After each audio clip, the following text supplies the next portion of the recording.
দর্শক, বিগত পর্বে আমরা দেখেছি আমেরিকান রাজনীতিতে জায়ানবাদী লবি গ্রুপগুলো কিভাবে তাদের প্রভাব ও নিয়ন্ত্রণ তৈরি করে এবং কিভাবে সেই প্রভাব খাটায় তার অল্প কিছু উদাহরণ। আজকের পর্বে আমরা সেই আমেরিকান রাজনীতিতে জায়ানবাদী প্রভাব বিস্তারের আরও কিছু উপায় এবং প্রভাব খাটানোর আরও কিছু গুরুত্বপূর্ণ উদাহরণ তুলে ধরব। চলুন তাহলে শুরু করা যাক। ফরেন পলিসি সংক্রান্ত স্থায়ী কমিটিকে নিয়ন্ত্রণ। দর্শক, আপনার হয়তো জানা আছে যে আমেরিকার স্থানীয় জনমত বা আভ্যন্তরীণ রাজনীতি এর বিদেশ নীতিতে তেমন কোনো প্রভাব ফেলে না। দেখুন আমেরিকান রাষ্ট্রবিজ্ঞানী ও আন্তর্জাতিক সম্পর্ক বিষয়ক স্কলার প্রফেসর জন মিয়ারশেইমারের বক্তব্য। If you look at the foreign policy establishments inside our two main political parties, they're basically indistinguishable. See this in the Middle East with regard to the Gaza war. If you look at public opinion in the Democratic Party, you look at Democrats in the United States and how they think about the war in Gaza, and then you look at how the elites in the Republican Party behave. There's a real disconnect there. And this is true across issues. And it's because domestic politics just does not matter that much when it comes to foreign policy in the United States. So you have these two sets of elites that basically operate in a remarkably similar way. অর্থাৎ আমেরিকার স্থানীয় রাজনীতি ও জনমতের তেমন কোনো প্রভাব এর foreign পলিসিতে থাকে না। ডেমোক্রেট রিপাবলিকান উভয় দলের ফরেন পলিসি বিষয়ক সংশ্লিষ্ট ব্যক্তিরাই মূলত এটি নিয়ন্ত্রণ করেন। আর এরই সুযোগ নিচ্ছে এই জায়নিস্ট ইসরায়েলপন্থীর লবিগুলো। বিভিন্ন কংগ্রেসম্যানদেরকে কিনে নিয়ে ইসরায়েলি লবি সহজেই নিজেদের কার্যসিদ্ধি করে নিচ্ছে। ইসরায়েলি পণ্য বয়কট করলে সরকারি চাকরি পর্যন্ত বন্ধ। আমেরিকান রাজনীতিতে জায়ানবাদী প্রভাব বোঝার জন্য হাস্যকর সাম্প্রতিক উদাহরণটি হচ্ছে বিডিএস মুভমেন্টের বিরুদ্ধে আমেরিকার বেশ কিছু স্টেটে নতুন আইন প্রণয়ন। দর্শক, বিডিএস মুভমেন্ট হচ্ছে বয়কট ডিইনভেস্ট স্যাংশন মুভমেন্ট। এই আন্দোলনের মূল দাবি হল দুনিয়ার অন্য সকল মানুষের মতো ফিলিস্তিনিদেরও যে অধিকার রয়েছে, বর্ণবাদী ইসরায়েল সেই অধিকার দিচ্ছে না। এ কারণে বর্ণবাদী সাউথ আফ্রিকার মতো ইসরায়েলকেও বয়কট করতে হবে। এই মুভমেন্টের অংশ হিসেবে অনেক সাধারণ আমেরিকান ইসরায়েলি পণ্য বর্জন করাও শুরু করেছিলেন। কিন্তু জায়ানবাদী ইসরায়েলি লবিগুলো বিডিএস মুভমেন্টকে থমকে দেওয়ার জন্য মরিয়া হয়ে ওঠে। এমন নিরীহ আন্দোলনকেও তারা মেনে নিতে পারছিল না। তাই তারা তাদের কেনা রাজনীতিবিদদেরকে দিয়ে আমেরিকার বিভিন্ন স্টেটে এই আইন পাশ করেছে যে কেউ যদি ইসরায়েলকে বয়কট করেন তাহলে তিনি আমেরিকান নাগরিক হলেও আমেরিকার সরকারি কোনো চাকরি পাবেন না এবং কোনো সরকারি সাহায্যও পাবেন না। ইতিমধ্যে বেশ কিছু স্টেটে এই দুঃখজনক আইন পাশও করা হয়েছে। If your Texas house was destroyed by Hurricane Harvey, you can get emergency funds unless you support the boycott of Israel. I'm not joking. 21 U.S. states have passed similar laws which ban state funds going to people or businesses who choose to boycott Israel, a country which a recent UN report has labeled an apartheid regime.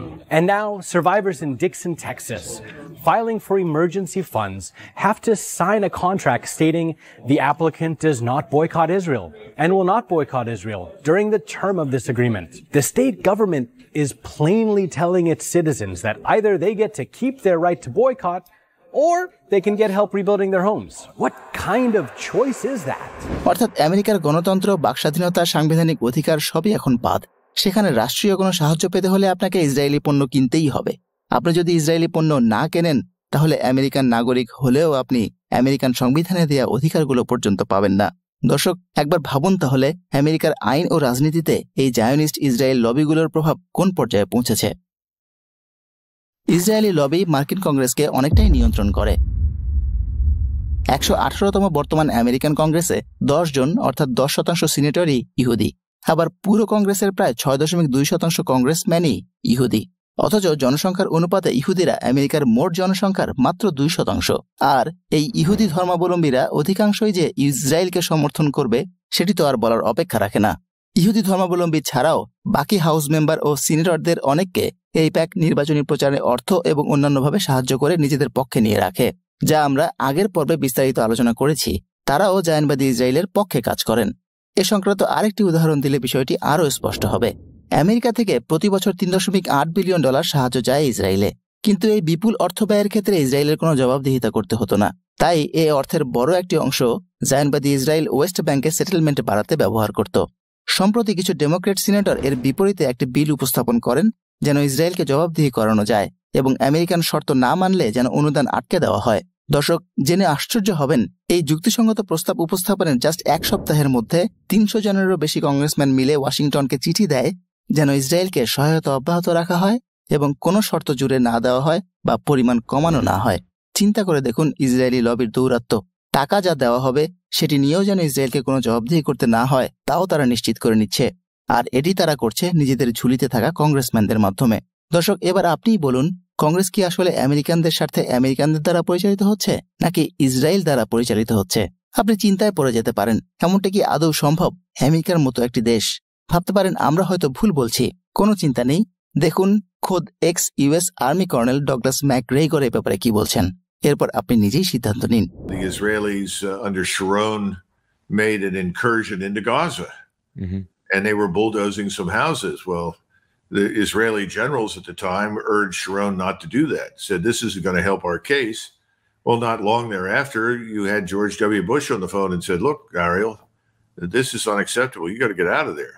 This is going to produce more trouble than it's worth, so pull them out. So they did. That's gone completely. Yeah. I would say that now Washington is firmly under the control of Israel and its supporters in the United States. যুক্তরাষ্ট্রে Israeli policy নিয়ে আলোচনাও করা যায় না। দর্শক, pro Israeli লবিগুলোর ব্যাপক প্রভাবের আরেকটি উদাহরণ হচ্ছে কেউ যদি ইসরায়েলি লবির সমালোচনা করে কিংবা আমেরিকান ইসরায়েলি পলিসি নিয়ে বাস্তবসম্মত পর্যালোচনাও করে, তাদের কেউই জায়নবাদীদের জঘন্য আক্রমণ থেকে রক্ষা পায় না। যেমন পাননি প্রফেসর জন মিয়ারশেইমার এবং প্রফেসর স্টিফেন এম ওয়াল্ট। এই দুই প্রফেসর 2002 সালে একটি আর্টিকেল লিখেছিলেন দ্য ইসরায়েল লবি। আমেরিকায় জায়নবাদীদের দৌরাত্ম্য এতটাই ভয়ঙ্কর যে এটি পাবলিশ করার জন্য তারা আমেরিকান কোনো প্রকাশককেই রাজি করাতে পারেননি। প্রকাশকদের ভয় ছিল যে এই আর্টিকেল ছাপালে তারা জায়নবাদীদের রোশানলে পড়বেন এবং তাদের ব্যবসা লাটে উঠবে। পরে তারা এই আর্টিকেলটি 4 বছর পর লন্ডন থেকে পাবলিশ করেন। পরবর্তীতে এটিতে আরও কিছু তথ্য উপাত্ত সংযোজন করে বই আকারে প্রকাশ করেন, যার নাম the Israeli lobby and the American foreign policy. তারপর যা হবার তাই হয়েছিল। এই বই লেখার কারণে আমেরিকার সকল দিক থেকে জায়নবাদীদের তীব্র আক্রমণের মুখে পড়েন তারা। এখনো মাঝে মাঝে তাদেরকে অ্যান্টিসেমাইটস বা ইহুদি বিদ্বেষী হিসেবে আখ্যায়িত করা হয়। And when John Mearsheimer and Steve Walt come along and say, you have to understand that this special relationship is due in large part to the lobby's influence, that is not an argument that people in the lobby want to hear. So the point is you have to go to great lengths for all these reasons. You have to go to great lengths to silence people like me and Steve Walt. And one of the ways to do that is to call us anti-Semites. এ তো গেল শুধুমাত্র দুই প্রফেসরের কথা। এমনকি প্রাক্তন মার্কিন president Jimmy Carter একটি বই লিখেছিলেন প্যালেস্টাইন পিস নট অ্যাপার্থাইড নামে। এই বইটির কারণে তাকেও বর্ণবাদী ইসরায়েলি লবিগুলো তুলোধুনো করতে ছাড়েনি। Your 21st book, Palestine, Peace Not Apartheid.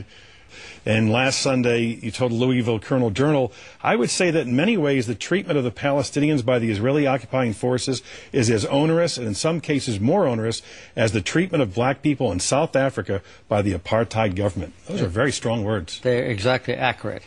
অতএব একাডেমিশিয়ান ও প্রাক্তন প্রেসিডেন্টদেরই যদি এমন অবস্থা হয়, তাহলে আমেরিকার মধ্যপ্রাচ্য ও ইসরায়েলি নীতি নিয়ে পর্যালোচনা করবে কিংবা কোনো বাস্তবসম্মত পরিবর্তন আনতে প্রস্তাব দিবে এমন বুকের পাঠা আছে কোন আমেরিকান রাজনীতিবিদের? ইসরায়েলপন্থী লবির ব্যাপারে শেষ কথা। প্রফেসর জন মিয়ারশেইমার এবং স্টিফেন ওয়াল্ট তাদের the Israel lobby and the American foreign policy বইতে দেখিয়েছেন যে আমেরিকার মতো দেশ তার নিজ স্বার্থের বিরুদ্ধে গিয়েও এভাবে ইসরায়েলকে অন্ধ সমর্থনের একমাত্র কারণ হচ্ছে এইপ্যাক এবং এ ধরনের ইসরায়েলি লবিগুলো। তারা লিখেছেন, the unmatched power of the Israeli lobby is the explanation for Americas continued strong support for Israel. অর্থাৎ ইসরায়েলি লবির এই অপ্রতিরোধ্য শক্তি ইসরায়েলের জন্য আমেরিকার ক্রমাগত শক্ত সমর্থনের একমাত্র কারণ। তাদের এই দাবি যে কতটা সত্য, আমাদের 2 পর্ব মিলে উপস্থাপিত তথ্য ও উদাহরণগুলো দেখলে তাতে আর সন্দেহের অবকাশ থাকে না। আমরা পুরো ভিডিও দুটি জুড়ে প্রফেসর দুজনেরই কথারই যেন প্রতিধ্বনি শুনতে পেলাম। দর্শক, আমেরিকান ইসরায়েলপন্থী লবিজ গ্রুপগুলো নিয়ে রয়েছে কাতার ভিত্তিক আল জাজিরার একটি পূর্ণ ইনভেস্টিগেটিভ ডকুমেন্টারি। সেটিতে ইসরায়েলি লবি গ্রুপগুলো কিভাবে কাজ করে, কিভাবে তারা আমেরিকান রাজনীতিবিদদের হাত করে এবং কাজে লাগায়, তার সবই বেশ পরিষ্কারভাবে উঠে এসেছে। আমরা আর বিস্তারিত যাচ্ছি না। আরেকটি গুরুত্বপূর্ণ তথ্য হলো লবিগুলোর দৌরাত্ম্য যে শুধু আমেরিকাতেই সীমাবদ্ধ তা নয়, বরং ব্রিটেনও জায়নবাদীদের এই ভয়াল ছবল থেকে রেহাই পায়নি। সেখানে the Labour Friends of Israel এবং the Conservative Friends of Israel নামে 2টি আলাদা সংগঠনই রয়েছে, যারা ব্রিটেনেরও উভয় দলের রাজনীতিবিদগণকে ইসরায়েলপন্থী বানানোর জন্য সদা সচেষ্ট। সেখানেও রয়েছে ব্যাপক টাকার খেলা। ভিডিও সংক্ষিপ্ত রাখতে আমরা আর সেদিকেও যাচ্ছি না। দর্শক, তাহলে সামগ্রিকভাবে নিশ্চয়ই বুঝতে পারছেন কিভাবে জায়নবাদী বিষাক্ত অক্টোপাস যুক্তরাষ্ট্রকে আষ্টেপৃষ্ঠে বেঁধে রেখেছে এবং এর রাজনীতিবিদদেরকে কিনে নিয়েছে আর সুযোগ মতো কেনা কংগ্রেসম্যানদেরকে দিয়ে ইসরায়েলের জন্য যুক্তরাষ্ট্রের অন্ধ সমর্থন নিশ্চিত করে নিচ্ছে। দর্শক, এই 2 পর্বে আমরা ইসরায়েলকে আমেরিকার অন্ধ সমর্থনের পেছনে শুধুমাত্র জায়নবাদী লবি গ্রুপগুলোর দৌরাত্ম্য ও প্রভাব নিয়ে আলোচনা করলাম। আগামী পর্বে আমরা এই অন্ধ সমর্থনের অন্যান্য কারণগুলো চিহ্নিত করব এবং আপনাদেরকে নিয়ে উদ্ঘাটন করব আরো কিছু অজানা রহস্যের। আমন্ত্রণ রইল। To achieve peace, the profound partnership